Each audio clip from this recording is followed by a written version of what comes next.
Hey guys! Yesterday's football day was absolutely crazy, so we're eager to tell you everything that happened. Be sure to like this video and tell us in the comments which transfer you're looking forward to the most in the final days of the transfer window. Chelsea have announced the transfer of Lyon right back Malo Gusto for 30 plus 5 million euros. He will finish the season in France and join Chelsea in the summer. Charles de Ketelaere, who joined Milan in the summer, started the Serie A game for the first time in 120 days, since October 1st. Leicester have loaned Brazil winger Tete until July. He spent the first half of the season in Lyon, and the rights to Tete belong to Shakhtar. Real have offered Marco Asensio a new contract. Negotiations continue. Henrik Larsson's son, Jordan, has moved from Schalke to Copenhagen on loan. Tottenham have agreed personal terms with Bayer defender Piero Hincapié. The Londoners plan to reach an agreement with Leverkusen before the transfer window closes. PSV are one step away from signing Borussia Dortmund winger Thorgan Hazard. Inter want to sign Manchester United centre-back Victor Lindelof as a replacement for Milan Skriniar, who will join PSG in the summer, but the Mancunians don't want to let him go. AC Milan have conceded at least 4 goals in 2 consecutive Serie A matches for the first time in their history. AC Milan defender Davide Calabria has made his 200th appearance for his hometown club. Carlo Ancelotti isn't satisfied with Real Madrid's squad depth, while Barcelona are buying new players even in crisis. He demands a lot of transfers from the club in the summer. Morocco national team midfielder Azzedine Ounahi has officially switched from Angers to Marseille for 8 million euros. The contract is until the summer of 2027.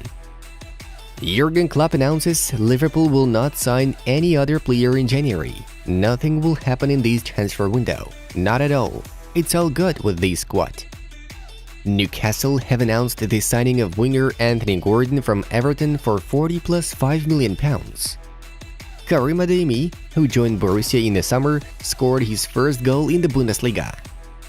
Athletic Bilbao forward Iñaki Williams missed a La Liga match with an injury for the first time since April 7, 2016. He appeared in 251 consecutive games. Real Madrid have rejected numerous offers from Premier League clubs for the loan of Eduardo Camavinga. Wilfried Zaha will miss about 6 weeks with a hamstring injury. Barcelona defender Hector Bellerin is one step away from a move to Sporting Lisbon. He will replace Pedro Porro. Sevilla have agreed a loan deal for Marseille central midfielder Pape Gouillet. Nottingham Forest are in talks with Atletico over Brazilian centre-back Felipe. Manchester United have 10 loan offers for Anthony Elanga. Borussia Dortmund and PSV remain the front-runners. Monza are only the second historical side to win both their first 2 games against Juventus in Serie A, after Inter in 1930. Marco Reus has played for Borussia Dortmund for the first time since November 5th. The match against Bayer was his 350th in the Bundesliga. Nottingham Forest are close to signing Newcastle attacking midfielder Jonjo Shelvey. The agent of Eintracht star Randall Kolo Muani doesn't rule out that his client would eventually become a Bayern player. We need points to ensure our safety, such is the reality. Otherwise, it'll be very bad, Massimiliano Allegri said. For the first time this season, Paul Pogba appeared in the Juventus game squad. The last time he was part of Juve's squad was 6 years and 8 months ago. French winger Florian Thauvin will sign a contract with Udinese as a free agent. He played for the Mexican side Tigers from the summer of 2021. Bayern are close to signing Marcus Thuram, whose contract expires this summer. Anderlecht will sign Nottingham Forest left-back Harry Tafalla on loan. Medicals have shown that Ousmane Dembélé will be out for 6 weeks with a thigh injury. Swedish AIK's 19-year-old central midfielder Yassine Ayeri has arrived in England to undergo a medical before his move to Brighton. Roberto Firmino will extend his contract with Liverpool until the summer of 2025, with an option to extend for 1 season. Ronaldo didn't get to say goodbye to the Man United players, so he invited Bruno, Maguire, Casemiro, and Varane to his farewell party. Now let's move on to the results of yesterday's very busy day. And now the main news of the block. It was just a crazy day in Serie A where Sassuolo, who had not won 8 matches in a row, tore apart crisis hit AC Milan away. After the first half, the Nerazzurri were ahead 3-1 and were even winning 5-1 at one point. The absolute hero of the match was Domenico Berardi, who had a hat-trick of assists plus a scored goal. And immediately after that, Juventus lost for the second time this season to the league newcomers Monza, who are now above them in the standings. Patrick Curia scored in the 18th minute and Dani Mata hit the net in the 39th. After the break, the Torrens dominated and created a lot of opportunities, but couldn't shoot past the goalkeeper. In the evening, Napoli and Roma gave an incredible show. In the 17th minute, the Kvaratskhelia Osman link worked again. The Georgian crossed into the box, the Nigerian handled it incredibly and shot below the bar. El Shaarawy equalized in the 75th, but Giovanni Simeone confirmed Napoli's claim to the Scudetto with a superb spin kick late in the game. Liverpool didn't manage to cope with Brighton for the third time this season. This time, club side took the lead thanks to Harvey Elliott's goal, but Lewis Dunk equalized before the break. In the injury time already, the incredible Kaoru Mitoma had his say. He elegantly cleared Joe Gomez and shot past Alisson. PSG continued to be unstable even in Liga 1. Playing with an optimal lineup, the Parisians couldn't score against Rennes in the first half. However, Neymar scored after Bernat's pass immediately after the break. Then, Galtier's team was badly let down by Marco Verratti, who was shown a red card in the 59th minute for an incredibly rough tackle. Everything was heading for a narrow victory for PSG, but in the 6th added minute, Folarin Balogun escaped from Ramos, beat Donnarumma and hit an empty net.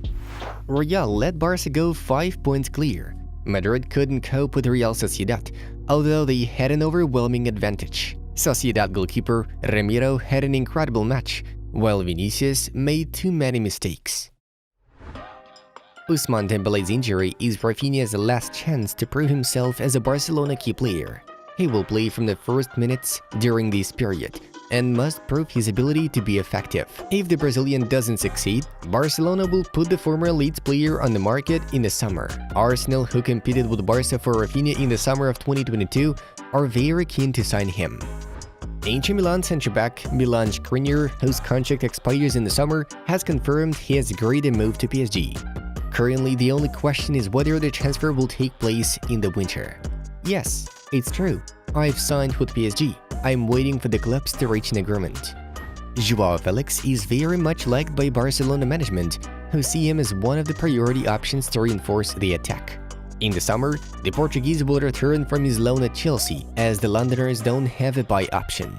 It's known that the Catalans have already spoken with his agent Jorge Mendes, who's looking for a way to make the transfer possible. Barcelona have also agreed with Atletico during negotiations for Depay that they would have priority over Felix if other offers came in. The attacking three of Felix, Lewandowski, Dembele next season looks appealing to Xavi. It also means that Messi will most likely not return to Camp Nou. Chelsea have no intention of stopping this winter. The Londoners will devote the last 2 days of the winter transfer window to the move of the 2022 World Cup best young player, Enzo Fernandez. Chelsea are willing to pay 120 million euros, which is the compensation fee in the Argentines' contract. But the problem is that Chelsea can pay this money only in parts, while Benfica demand the whole sum at once. The football player insists on the move to Chelsea, but the Lisbon club president, Rui Costa, doesn't want to let him go. The former Barcelona player is in jail on rape charges. Dani Alves is being held in a facility called Brain Stew and can't be released on bail due to concerns of absconding. Meanwhile, the Brazilian is getting used to jail life. He's in a cell with the man he used to know. His name is Coutinho, but it's not the famous ex-footballer from Barcelona, but Ronaldinho's former bodyguard. He helps Dani get settled behind bars. In addition, the Brazilian isn't left without football. Last Thursday, Dani Alves played his first football match with other inmates, Marca reports. For more information on the Dani Alves situation, watch Inside Football. Truly shocking stories.